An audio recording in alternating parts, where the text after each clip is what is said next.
Welcome back. Well, joining us now is a security expert to continue on this discussion that we're having, Nnamdi Anyekwe. Ms. Anyekwe, it's a pleasure to have you on the program today. Thank you for having me. Of course. So first of all, let's look at the exponential power social media has.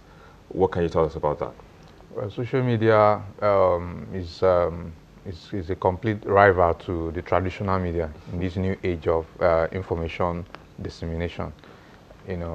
And it has democratized the media space. It gives the power of advocacy, the power of information management and dissemination to people who ordinarily wouldn't go to the traditional media or who wouldn't be on television.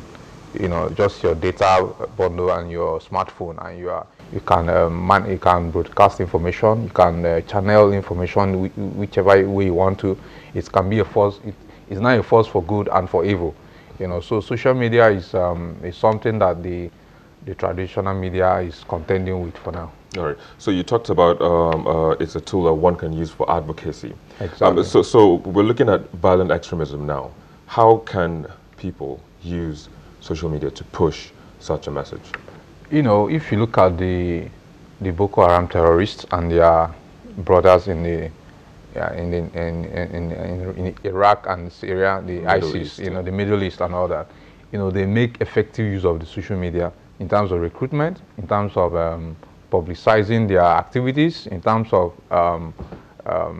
winning hearts and mind. They make extensive use of social media. So when you talk about how do you counter the narratives, how do you counter the violent extremism, that is where law enforcement, that is where citizens, there's what you call elements of national power, whereby you bring all resources available to a state to counter a threat in terms of insurgency, in terms of war. So you see social media can play a very vital role in terms of trying to counter the narratives of the terrorists, in terms of countering the narrative of those who wants to dismember the state. So you talk about, bring back our girls, how a hashtag was able to grow into a global campaign for the release of the Chibok girls, in as much as that campaign highlighted the existential commercial commodity that the girls eventually turned out to be. But it highlighted the importance of the global community to take interest in trying to rescue these girls. From the last discussion that was available, when the girls were released, it was said that the International Red Cross, and the Swiss government were involved in the negotiations. And Boko Haram insurgency was limited to Nigeria, and the world wasn't taking attention until social media, through the Bring Back Our Girls, tried to explode that information to the world. So in terms of narrative, when you come down to the grassroots, you have the sympathizers of the terrorists who often like to broadcast these videos, who often like to talk about the successes of the terrorists. So what you can do is you develop a counter narrative around that information that they are putting out there, and try to also sensitize the people. Some of these conversations that you have on social media, that you drive on social media, is also taken offline.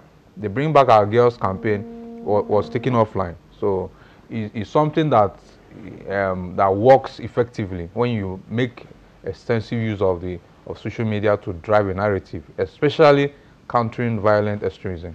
All right. So one other issue that has been of concern is, if you look at the issue of suicide bombings, mostly in the past months, it's always been the use of girls or young girls in markets, and all those places that those bombs have been going off. So there's this campaign now going on where I think the hashtag is "Schoolgirls, Not Suicide Bombers." How do you think social media can help in achieving this, or encountering this narrative? Yes, social media can drive a visual conversation. Social media can drive a conversation online about the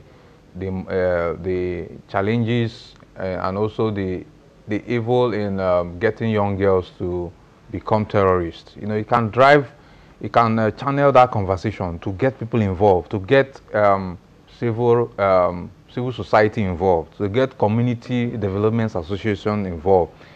You know, the purpose of the social media narrative will be to get people sensitized, to get them to the grassroots, you know, to start educating those young girls, to start trying to shape their narrative, and also their parents, because we have information in the past where a parent was sympathetic to using his daughter as a suicide bomber. So the conversation around on social media should be to, you know, inspire community development groups, civil society groups, you know, religious groups, you know, to try and look at a way to develop a program to target these young girls, just like the Almajiri syndrome is a problem in the north, you know, and people are trying to, you know, Jonathan administration tried to build a school, you know, to take off these people off the street, which is a good program.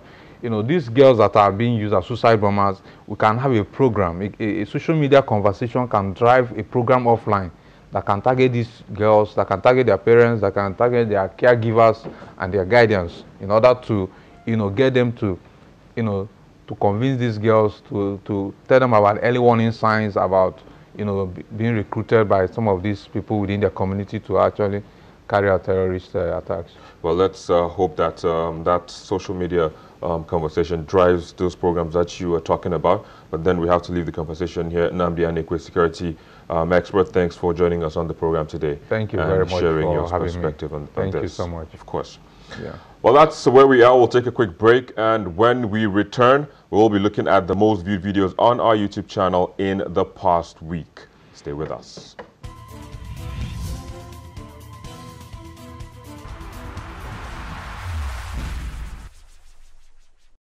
The tributes for late Nollywood actress who died after childbirth in Canada is still catching the attention of YouTubers, as it comes in 5th position in this week's most viewed videos.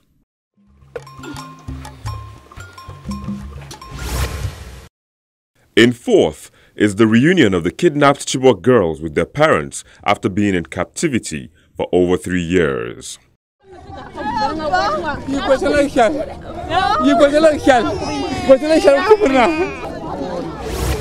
2 years of Buhari's change agenda of Buhari's presidency is what I describe as a misadventure for Nigerians. Third spot is taken by the call made by Ekiti State Governor Ayo Fayose on President Muhammadu Buhari to resign from office. While praying for our president to recover very quickly, why is he finding it difficult to be morally upright and resign? The video of the conduct of APC local government primaries in Lagos, which turned violent, takes the 2nd place.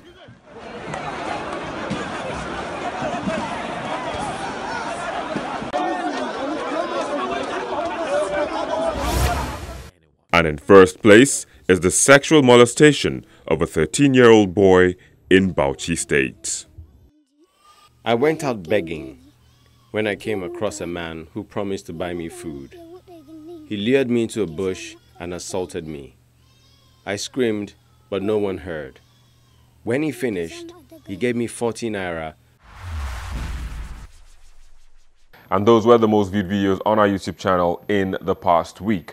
Now, the United Nations Security Council Resolution 1325 calls on member states to take measures to protect women and girls from violence and armed conflict and increase women's participation in peace negotiations. Signatories to this resolution, including Nigeria and other Lake Chad region countries, must join hands to save the girls still in captivity. And that is the program this week. Thank you for watching, and do remember to keep the conversation going via the social media addresses showing on your screen. I'm Victor Matthias. Bye for now.